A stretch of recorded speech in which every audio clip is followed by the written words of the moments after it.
Jumpa lagi di channel Ajo Sutarjo. Assalamualaikum warahmatullahi wabarakatuh.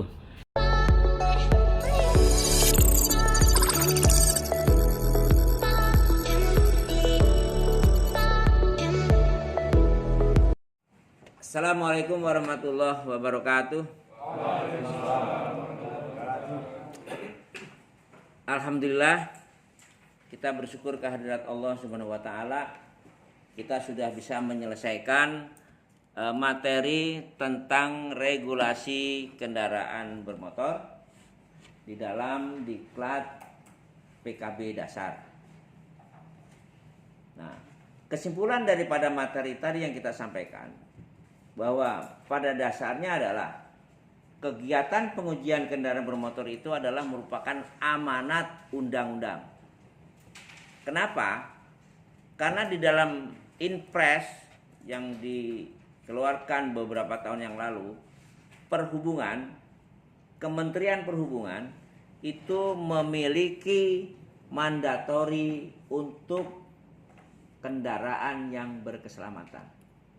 Kita tahu bahwa di dalam instruksi Presiden ada 5 pilar yang harus kita tegakkan. Namanya pilar itu kan tegak. Tiang-tiang, pilar-pilar itu kan penegakan-penegakan supaya keselamatan itu bisa terwujud. Di antara yang 5 itu adalah koordinasi tentang keselamatan itu dipegang oleh Bappenas, Badan Pembangunan Nasional. Kemudian perilaku daripada pengendara, entah itu kendaraan roda 2, roda 4 dan lain sebagainya terkait dengan kendaraan, itu yang bertanggung jawab adalah kepolisian. Yang bertanggung jawab tentang kendaraan berkeselamatan diserahkan instruksi ini kepada Kementerian Perhubungan, yang sekarang ini dilaksanakan oleh dinas-dinas perhubungan kabupaten kota.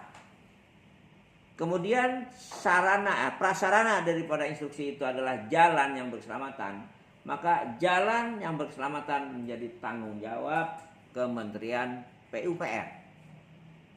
Kalau perlengkapan jalannya itu perhubungan.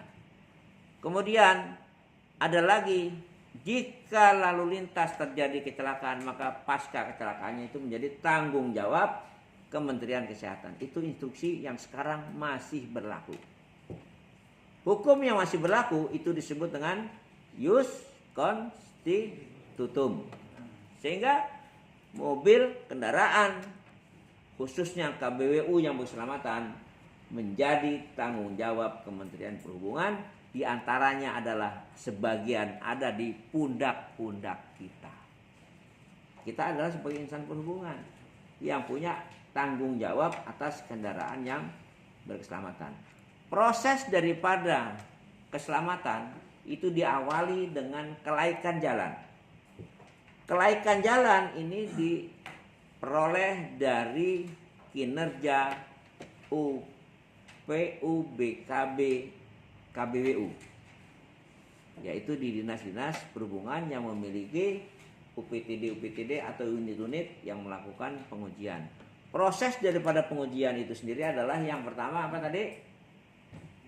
Pemberkasan. Nah, pemberkasan itu adalah mengontrol, meneliti sejauh mana akurasi daripada surat-surat yang dimiliki atas kendaraan tersebut.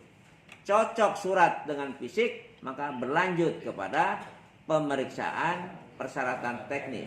Itu orang sebut dengan pra-uji.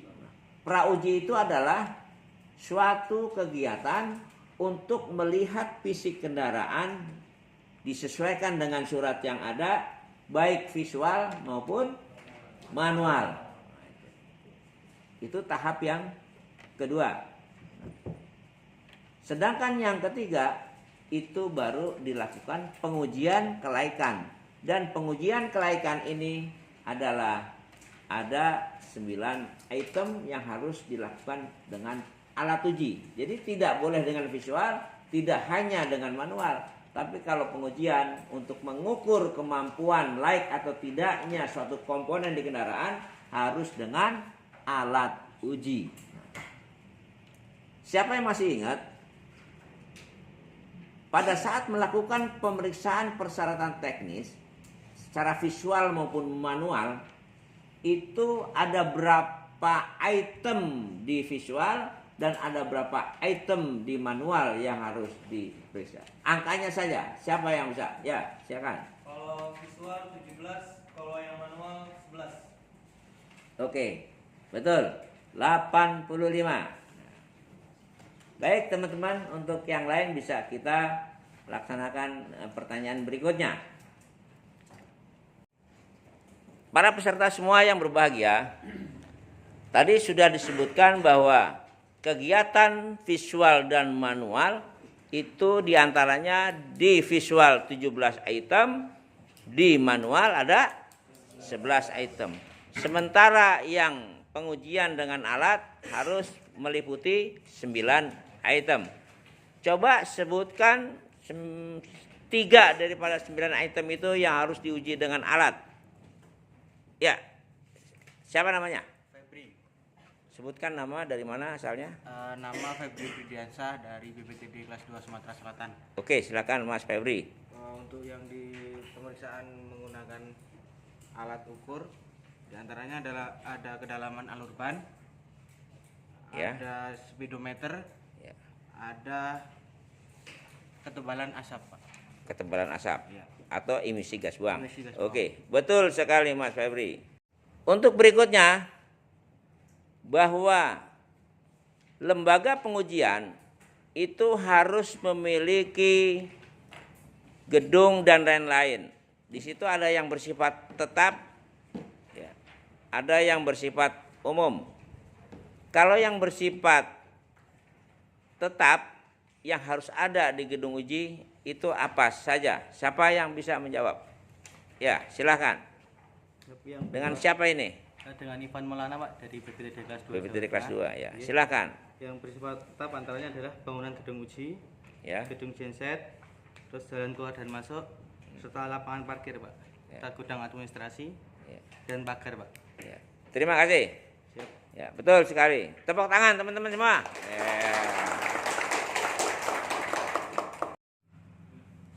Baik, para peserta diklat PKB dasar yang saya hormati, barangkali ada pertanyaan dari Bapak sekalian dari materi ini.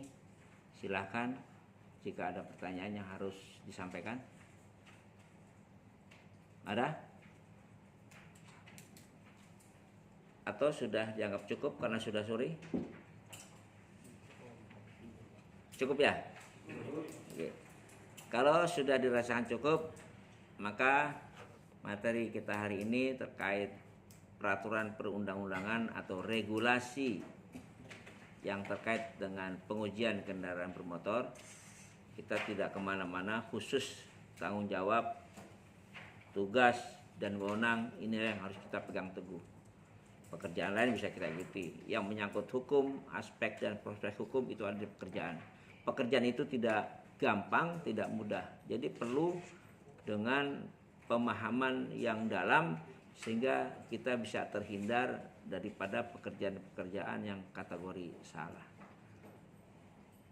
Para peserta semua, kami sebagai tenaga pendidik di sini, kiranya banyak terima kasih atas kepercayaan para peserta semua untuk melakukan proses pembelajaran di PKTJ ini. Mudah-mudahan dengan proses pendidikan seperti ini kita akan menambah wawasan, menambah pengetahuan sehingga pekerjaan kita memiliki mutu dan kualitas yang lebih.